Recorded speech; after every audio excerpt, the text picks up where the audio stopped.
Hello, beautiful moms and entrepreneurs. My name is Charisse Walker, and I'm your host of the Unbreakable Mompreneurs podcast. This is a place where we come together to learn, grow, and inspire. So sit back, relax, and let's get started.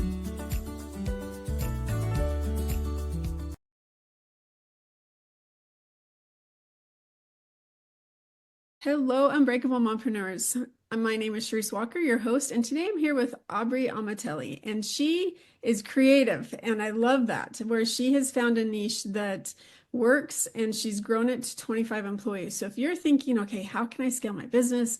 I don't know what to get into, then today's your day to listen up. So Aubrey, without further ado, if you would introduce yourself to our listeners. Of course, and thank you for having me. I'm Aubrey Amatelli. I am a single mom of three and an entrepreneur. I started my company in 2022, and it's called PayRio. Rio is actually my youngest child's name. Her name is Rio, and she's named after the Duran Duran song, if any of you know that song. But essentially, I started a company in the payments space focusing on alternative medicine industries. So CBD, cannabis, alternative cannabinoids, etc. And I'm really just happy to be here and share my story. I love that. How did you get into this payments company? So I started my career a long time ago at JP Morgan. So they are one of the largest credit card processing institutions in the world and the largest bank in the world. So I started there from a sales rep doing cold calls and grew over a decade of time there to be a leader in their payments division, covering the whole United States. So it was a really great experience at JP Morgan and the big bank.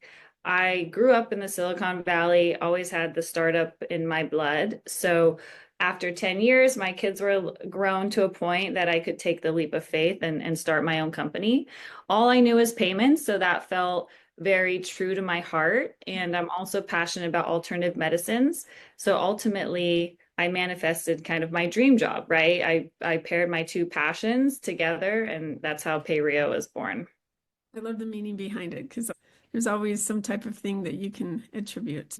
And now you have 25 employees. So how did you scale to hiring your first employee? Yeah, great question. So PayRio is self-funded by yours truly, and also being a single mom of three, there's a lot of responsibility in terms of providing for my family. So that was a big risk I was willing to take, or I was ready to take.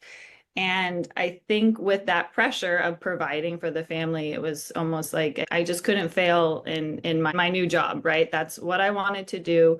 I knew I wanted to do it. So how I started was essentially I was a sales rep for my own company. I would spend all day, every day, making cold calls into CBD companies and learn about the market a little bit. So what do they need? What are their needs? And through those cold calls is actually where I found that cannabis was an opportunity. All the CBD companies had a payment solution called Square, which many of you may know, but they didn't have a solution. Square doesn't work in the cannabis world. And so there was a light bulb that went off that said, okay, well, the cannabis world needs a Square-like solution. Let me find that and take it to market. So I did months of research and found a technology partner that I was able to partner with them and bring their technology to market. So that's how we started. And then I was able to recruit people close to me. A lot of my company is made up of my best friends from high school or college, stay-at-home moms that want to bring income into their family when their kids are at school. And so my very first employee was actually my neighbor growing up that I used to babysit. He just graduated out of college and was looking for a job, and I didn't have the funds to pay a salary. So I started my company with 1099 sales positions. Essentially, you work for free, but you get a percentage of the revenue or the sale that you're able to bring to the company. So for me, it was a safer space because I knew that if the employee was getting paid, a salary or income they deserved, it was also bringing revenue into the company rather than giving a salary and not knowing if they would achieve the goals they needed to cover their salary. So it's a very safe place for me to be. I started with 1099 sales reps, and as the company grew, we found a product that was needed in the market. We were one of the only credit card processing solutions in my particular market. So we grew very rapidly. And that's where we had to hire on more salespeople and then hourly employees to do onboarding and then operations. And now we have, a VP of sales and different executives at the company that help me grow, help continue to help the company grow. So do you have a brick and mortar place, or is it more they work out of their homes? So we do have a corporate headquarters a mile down the road from my house in a cute downtown area called Danville, California. I started the company out of my bedroom office. So for over a year, my commute was from the bed to the desk, right across the room. And then after about a year, I needed to get out. We needed more space, but I didn't want to go far because of the kids being in school and wanting to be around to be with them. So I found a cute space right downtown in the downtown that we always hang out at. And I have an office manager that's here, and then the rest of the team is remote, but they do come in when they find the time, but it's not required. Nice. That's great. And what are some of the things now that you know and you've built it to scaled it what do you wish you would have known that you now know at the beginning? That's a great question. All of the roadblocks that I've been through are at the time very devastating or hard or frustrating, but I look back at all of those as my biggest opportunity for learning and like my growth edge. So I came into the company very bright-eyed and excited. I didn't realize initially from a financial standpoint how much I would invest at the beginning to get it going. But I'm actually happy with the hurdles that I face because that is where the biggest growth comes. So I'm not sure if I don't know if there's something I wish I knew. Maybe just how hard it would be kind of on a financial strain standpoint at the beginning to get things going. We definitely had to modify our way of living, and the kids were fine to do that. They've been a part of this journey with me along the way, but it's a huge investment as a family. Not just it's my decision, but it, kind of affects the ecosystem of my family. Yeah, it definitely is a family affair. I rented a house for a neighbor actually, and she wanted open houses like every weekend, and I was busy, and so I had different people that ran the open house. She's like, "Wow, I feel like I've met your whole family. This is a family affair." I'm like, "It is. Whether they like it or not, I pay them, but it's something that I do, and it's helped all of them." And so I think that it's also good as a mom, tell me if you agree, that it's good to get them involved so that they know that just because you're staying home and you went from your bed to your desk or whatever, Yeah. but you are working and it does take effort and you got to follow through with things to be able to have money to do what you want to do. Would you agree? Exactly. I agree. And I'm very open with the kids because before at JP Morgan, there was a salary, there was a set amount of hours and I would go over. But here at PayRio, there at the beginning, there was no salary and no limit to hours. I was working 15-hour days or more, sometimes 20-hour days to get the company going. And I'm very open. We eat dinner every night as a family. So I talk to them a lot about growing the business and the financial aspect and what it takes and that I need their support. Just that mommy might need to work a little bit more than she has in the past to help so that they can do all the sports they want and all the activities and the theater because I work, as a mom, that's what I work for, to provide them the best life I possibly can. And so I never wanted them to feel like they would have to pull away from a sport or something that they love, because that's the whole reason that I'm doing what I'm doing is so that they can do those things that they love. And so it's being honest with finances and how much I have to work. I didn't want them to feel that they had to pull back, which they did at times. Oh, mom, maybe we shouldn't do that. No, this is why I do the job that I do so that you can have all of those things that you want. That is really cool, especially that you have those open conversations with them. So my question is, when you have 3 kids, because I have 6, and when they were all living at home, it was tough, right? And so, yeah, I went from a job where I had to be gone for 70-hour weeks to a job that I was still gone a lot because I was showing homes, I was doing things. So if they have swimming or they have soccer, how do you get them all to the places? Do you have help? Do you do it on your own? How do you? I have help. So I have a live-in au pair from Colombia. She's actually been with us for over 4 years now. So she lives in the home. She's part of the family. She's like a fourth child, right? And so not only I have three kids, but I have another fourth to take care of financially and make sure she has everything she needs to be successful at her taking care of the children, but also has a great life learning to live in the United States. So I have an au pair who helps do all the driving, but I'm very thankful for my mother who only lives about 45 minutes away. And then I have learned over time that to ask and hire help. So hire an office manager slash personal assistant, utilize housekeepers if I can. Just I need the help because you're right. Like working so much and having the three kids and their schedules, a lot of things don't get done unless you hire or ask for help. And so that's been a big learning curve for me is the amount of help that I do need to keep the house in order. It's tough. I just had a whole family come and stay, and we're talking 12 extra people, right? So I'm still trying to juggle that, trying to be a mom, trying to take care of being the entertainer. And my kitchen, I woke up this morning as they all left, and I'm like, oh my gosh, it's exploded, right? And Yeah. I have all these appointments I got to do. And so sometimes it's like you try to be that super mom, but let's be honest, it's hard. And just sometimes if you do ask for help, it's very, very nice. And if you were to figure out, okay, how much do I make an hour in my time versus how much can I pay somebody to do this? Is it better to just get somebody to make it really much prettier than I have the energy for? And it's done. So if I'm sitting here doing a recording, that someone else can be doing what they need, what needs to be done.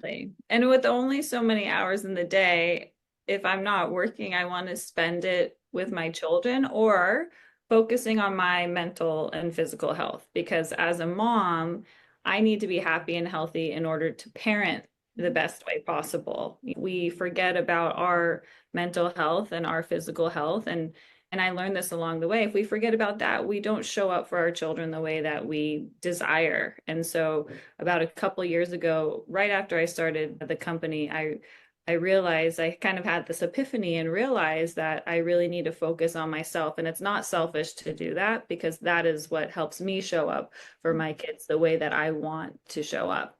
And so with the company and all the employees, the children, and myself, there really isn't much time to do the chores. So that's where asking for help always ends up being a bigger benefit than doing it myself in certain areas.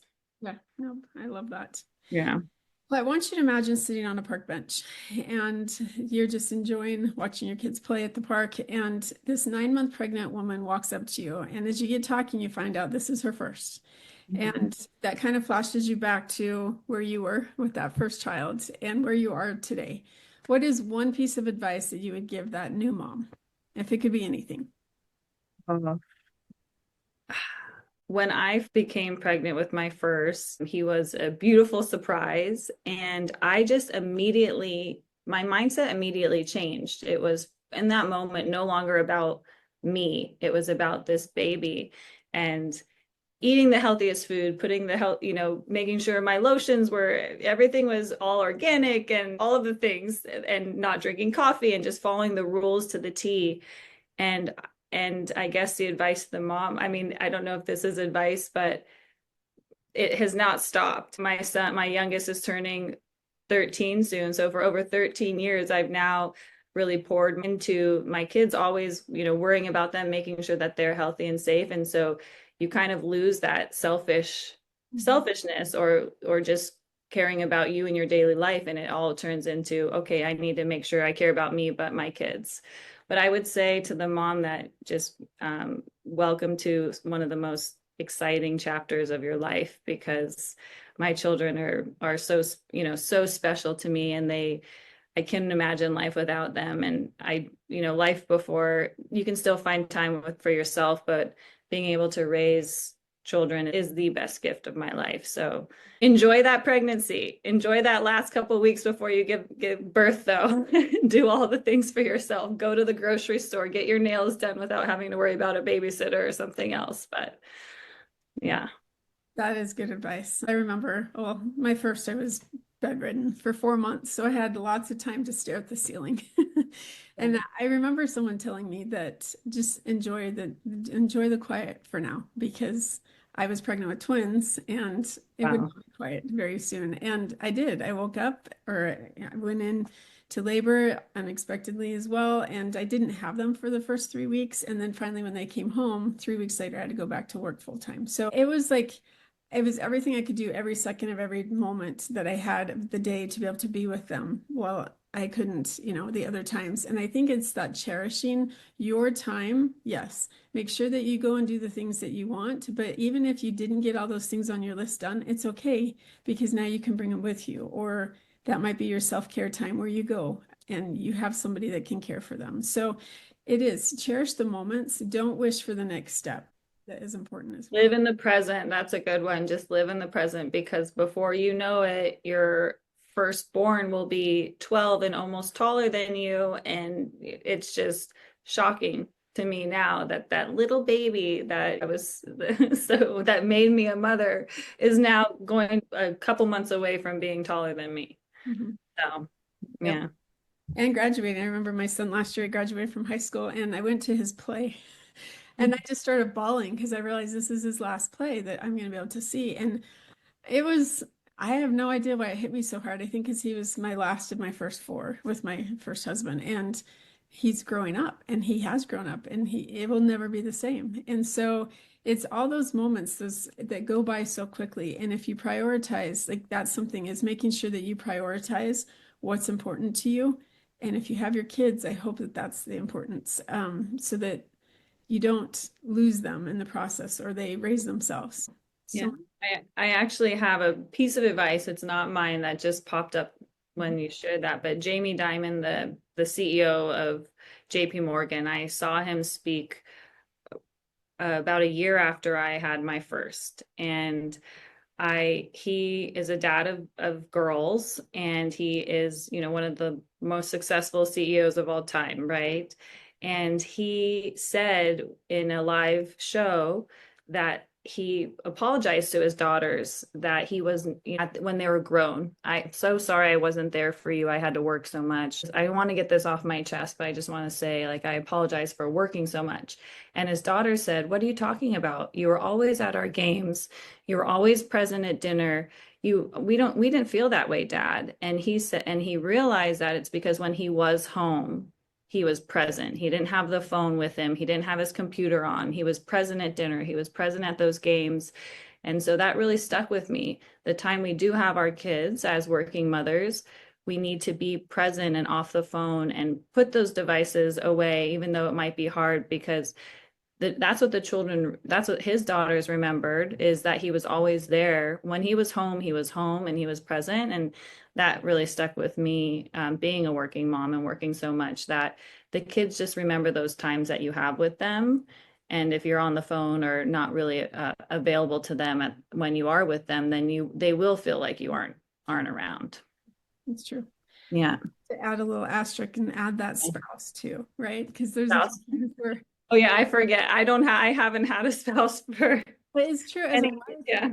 because I was single for a while as well. Sometimes, like my husband and I, we rarely see each other right now. And so I'm on the phone. If we're driving in the car together, we get in and I start making phone calls. And he's like, "Why do you come?" And I'm like, "What do you mean?" He goes, "Because I have to be quiet and sit here staring at the road while you're on the phone all the time." And I thought, like, he's voicing his feelings. And my kids, the same thing. I'm like, "Oh, car time, that needs to be our time." And so that's something where I love that being present with whoever your family is, if Yeah. kids, especially because we're talking about being a mom, but as a wife as well, that person needs you as well. And so making sure that you are present. I love that advice. That's Yeah. good. Yeah.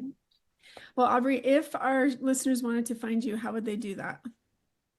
So I have a company Instagram that I run actually myself. I really want to be able to connect to our clients and our prospects in the community. We're a very community-based company. So it's PayRio, PAYRIO _HQ. You can message me there. You can always also go to our website, payrio.com, and there's a way to book a meeting with me if you want to chat. And then find us on LinkedIn as well. It's just PayRio on LinkedIn, but very easily accessible because I want to be. I'm very passionate about what I do, and I want to inspire other women that they can do it too. It's the best decision I have ever made. It's the hardest thing I've ever done in my life besides learn to be a mom, but it is the most rewarding. Love that. Well, thank you so much. Thank you so much. And Unbreakable Moms, I hope that you've been inspired by Aubrey, that she did. She started out in the 9 to 5. She put in her time, but then she saw a need and saw a niche and she went for it. And it's something that she was able, as you heard, marry together what she knew. And if you are struggling with finding something that you want to do, sit down and figure out what are you passionate about and then go after it and go make it a great day. Beautiful moms, remember, you are unbreakable. Keep illuminating the world with your strength, pursuing your dreams, and reveling in the splendor of motherhood. This is Charisse Walker, bidding you farewell for now. Stay tuned for more empowering conversations on the next episode of the Unbreakable Mompreneurs podcast. Until then, keep shining bright. Signing off with love, Charisse Walker.